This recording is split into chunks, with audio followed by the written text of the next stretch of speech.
Hi, I'm Kyle Walker. Thanks for joining us, everyone.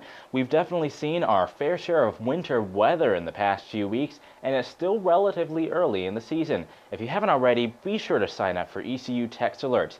Whenever there's inclement weather conditions, ECU will text you information about a delay or a closing. And as we all know, this type of weather is the perfect environment for airborne illnesses. I talked with the Director of Student Health Services about ways we can all lower our chances of getting sick.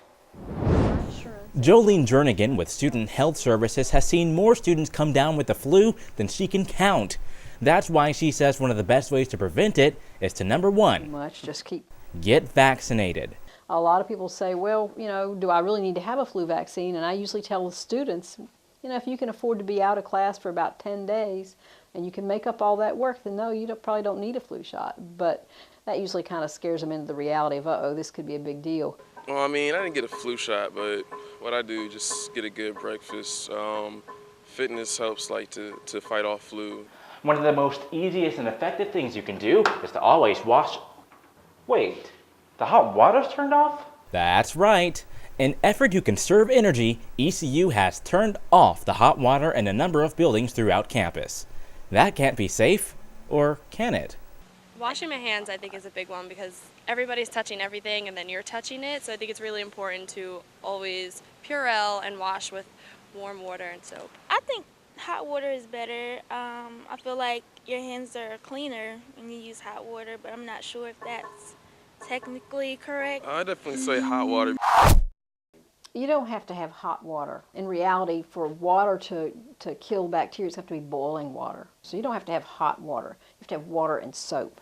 And it's great if you are washing your hands, but pointless if you're not. Staying away from people that are sick. I always tell my folks, stay 3 feet away, because most viruses are going to drop to the floor very quickly. Just a few tips she says may actually make the difference between an A and an F.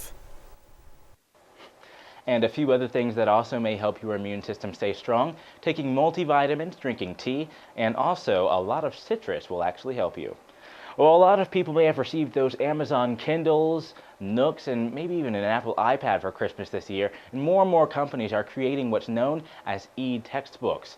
Daddy Student Store is actually beginning to sell a few. Store manager Brian Tootin says that they're getting pretty popular, but not enough yet to affect hard copy sales.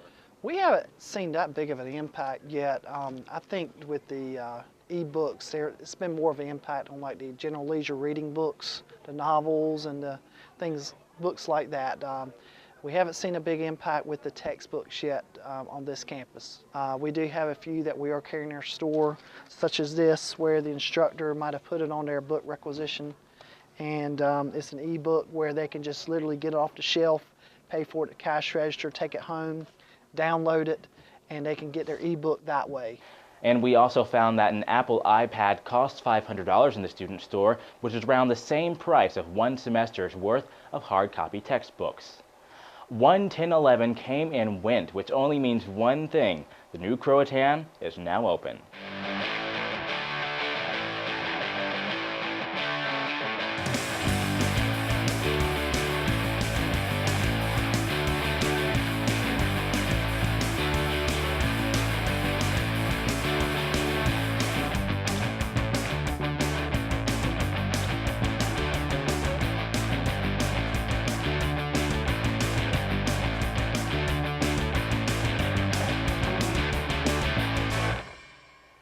And not too much you can say after that, other than students are absolutely loving it. The freshman parking lot is something that many of us had to use at one time. Before, students had to wait almost an hour to ride a bus out to Dickinson Avenue. Now it's within walking distance of the main campus. Curry Court is the new location. It's right behind the Blunt Sports Recreational Complex off Charles Boulevard. Parking and Transportation authorities say they made the move to save money and also because it's just convenient for students. The Dickinson Avenue parking lot is also set to be used now as long-term parking, bus driver training, and also event parking. Jarvis Leadership Hall celebrates its 10th anniversary, and to celebrate it, Campus Living sponsors an anniversary celebration in the lobby. And they're just developing their relationships, their friendships, and they're developing close-knit relationships their first year of college here at ECU. Each year, the program seems to harness a new energy and sense of self-definition, becoming more effective, inspiring, and rich for the students who live in Jarvis Leadership Hall. We've got some Student Government Association updates to fill you in on now. The executive branch has sent a memo to Chancellor Ballard in support of the tuition fee increases. Increases are to enhance the total student experience and to allow students to access different tools and resources for their studies. The increases include a $40 increase in the athletic fee, education and technology labs are going up by $60, and tuition is currently pending. A letter has been presented to Dr. Hardy from the executive branch. It's on discrimination. The letter lets all ECU students and staff know that the SGA will not tolerate it. The Senate has passed a resolution to increase the transparency of meal plans offered by ECU. That means that in the future, it'll be easier for students to view usage of meals and Pirate Bucks. The Senate has also passed a bill to resolve organization representation at the Appropriations Committee, a resolution to support the Pirate Tutoring Center, as well as a resolution to research the location and creation of an alternative student venue. Now, if you have any questions regarding what your Student Government Association can do for you, you can contact their secretary. Her name is Christina Dorchy, and her email address is sgasecretary@ecu.edu.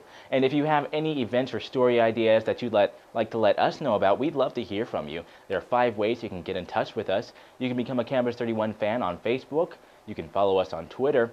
You can look for us out on the Pirate Network, where you can see some of our most recent productions and also post comments on our wall. Our email address is campus31@ecu.edu. Well, that's going to do it for our show right now. I'm Kyle Walker, and we'll see you right back here on our next ECU Update.